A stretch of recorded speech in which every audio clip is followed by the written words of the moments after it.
नमस्कार, खबरों की खबर में आप सभी का स्वागत है। आपके साथ मैं हूं खुशबू। पश्चिम बंगाल की मुख्यमंत्री ममता बनर्जी, जो बंगाल की बेटी हैं, हिंदू हैं और जिनका गोत्र शांडिल्य है, जो चंडी पाठ करना जानती हैं और जिन्हें जय श्री राम से नफरत है। यहाँ तक कि कोई उनके सामने जय श्री राम कहता भी है तो उनकी इससे बेइज्जती हो जाती है। दरअसल बंगाली अस्मिता की वकालत करने वाली ये बंगाली बेटी इन्हीं सब चीजों में उलझी रह गई जिनका जिक्र हमने अभी किया। उन्होंने कभी ये नहीं सोचा कि किसी भी प्रदेश की जनता को आपके बंगाली होने ना होने, हिंदू बेटी होने ना होने, शांडिल्य होने ना होने, चंडी पाठ या फिर अल्लाहू अकबर कहने से कोई फर्क नहीं पड़ता। हर राज्य और देश की आवाम को सबसे पहले खाने के लिए 2 वक्त की रोटी चाहिए, रहने के लिए छत चाहिए, तन पर कपड़े चाहिए और सुरक्षा का माहौल चाहिए, जो ममता बानो अपनी जनता को नहीं दे पाई। वो हिंदुओं के दिल में भी जगह नहीं बना पाई और मुसलमानों को भी बेवकूफ बनाती रही। सफेद साड़ी और हवाई चप्पल पहनती रही और एकाएक अपने भतीजे अभिषेक बनर्जी को कट मनी के पैसे से 100 करोड़ के बंगले में बैठा दिया। लोग पुत्र मुंह में पागल होते हैं, उन्होंने भतीजा मुंह में बंगाल के लोगों की कुर्बानी दे दी। 2011 में जब वो बंगाल की सत्ता में आई थी, उसका कारण ये था कि लोग वामपंथियों के बवंडर से निकलना चाहते थे। बंगाल की जनता ममता में उम्मीद की किरण देख रही थी, लेकिन ममता ने उनकी उम्मीदों पर ऐसा पानी फेरा और इतना पानी फेरा कि पूरा का पूरा बंगाल ही डूब गया। आइए आपको बताते हैं कि पश्चिम बंगाल को किस तरह से ममता बनर्जी और वामपंथियों ने बर्बादी की कगार पर लाकर छोड़ दिया।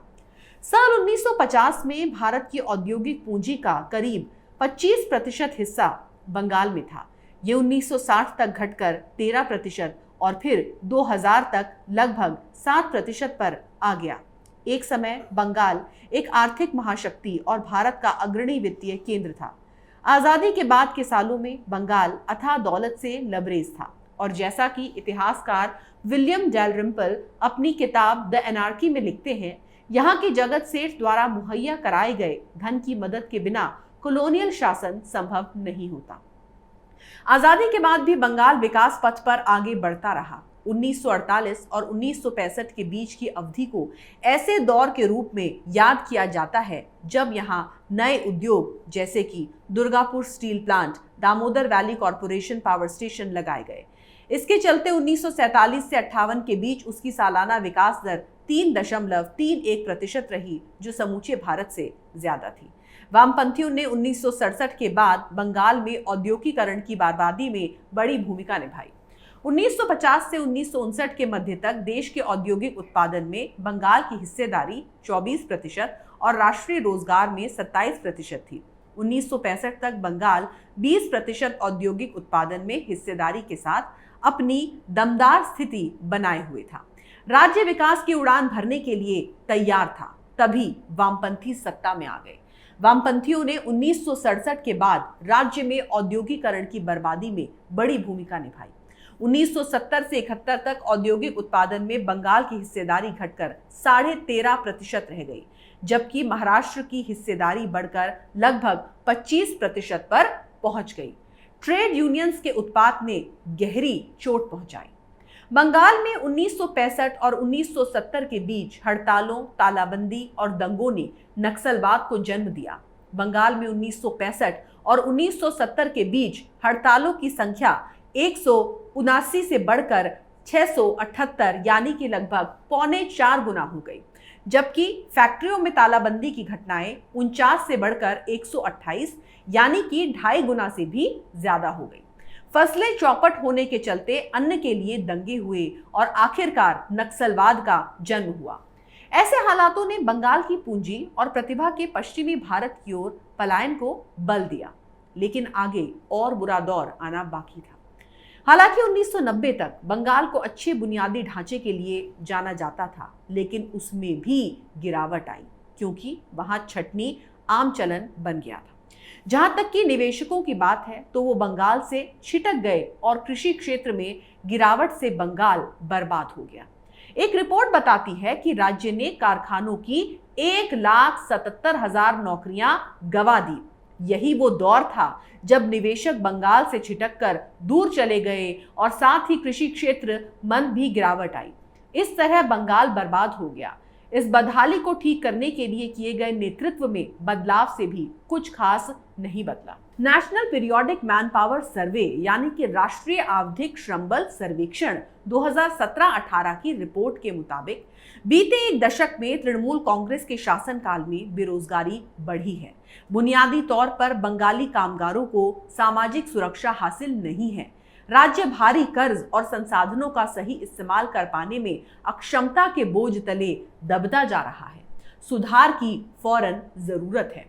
एक समय कोलकाता वर्ल्ड सिटी था जो न्यूयॉर्क और पेरिस से बराबरी करता था।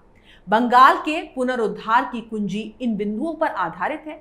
कोलकाता में फिर से निवेश लाना और आसनसोल से हल्दिया तक मैन्युफैक्चरिंग बेल्ट को दोबारा सक्रिय करना। एक समय कोलकाता वर्ल्ड सिटी था जो न्यूयॉर्क और पेरिस से बराबरी करता था। फिर इस पर बदकिस्मती का साया पड़ा और एक सदी पहले इसने भारत की राजधानी का दर्जा गंवा दिया।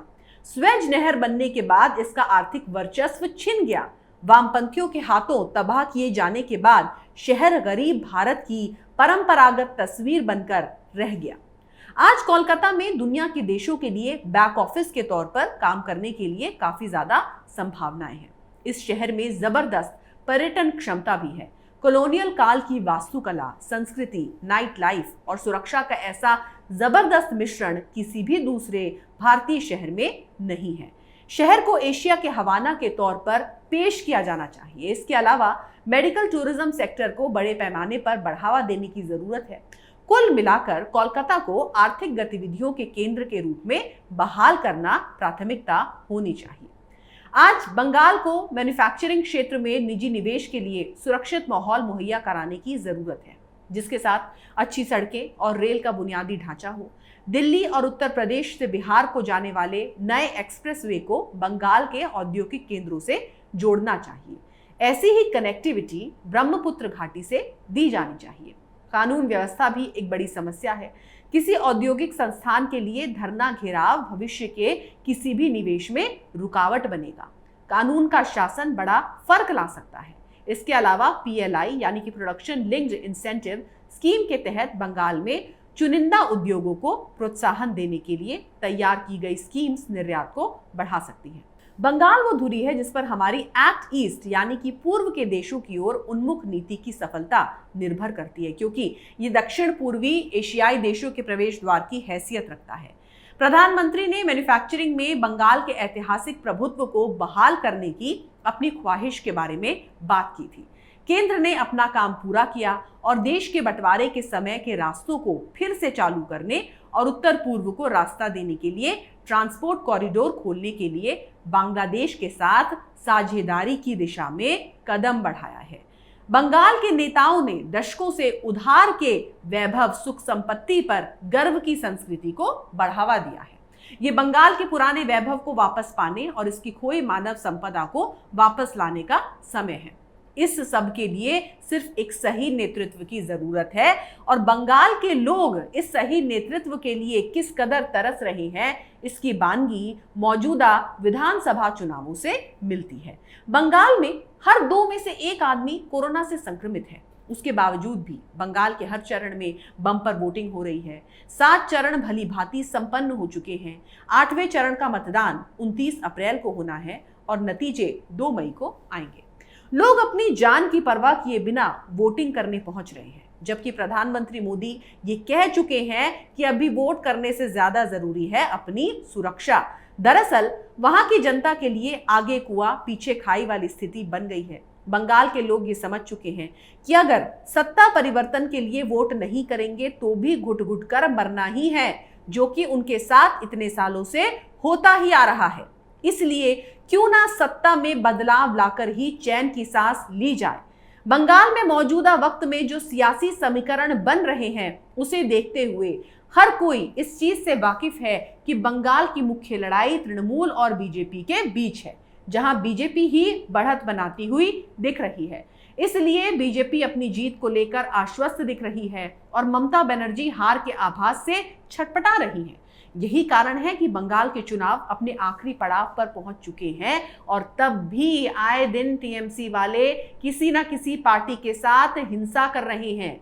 दूसरी तरफ जहां जहां प्रदेश में त्रिकोणीय मुकाबला होता दिख रहा है और मुस्लिम वोट बढ़ते हुए दिखाई दे रहे हैं, वहां भी हर हाल में बीजेपी को ही फायदा होना है, ऐसा हर राजनीतिक विश्लेषक का मानना है। और तो और ममता के चुनावी रणनीतिकार प्रशांत किशोर को भी ये एहसास हो चुका है कि बंगाल की सत्ता में ममता का अंत अब तय हो चुका है और अब तो हर तरफ से दीदी को हार की गूंज ही सुनाई दे रही होगी। बात भी ठीक है, जिसने अपने स्वार्थ में बंगाल के लोगों को कुर्बान कर दिया, अब उसे तो बंगाल के लोगों को सत्ता से बाहर का रास्ता दिखाना ही होगा। अगर आपको हमारा वीडियो पसंद आया तो इसे लाइक करें, शेयर करें और कैपिटल टीवी को सब्सक्राइब करें। नमस्कार।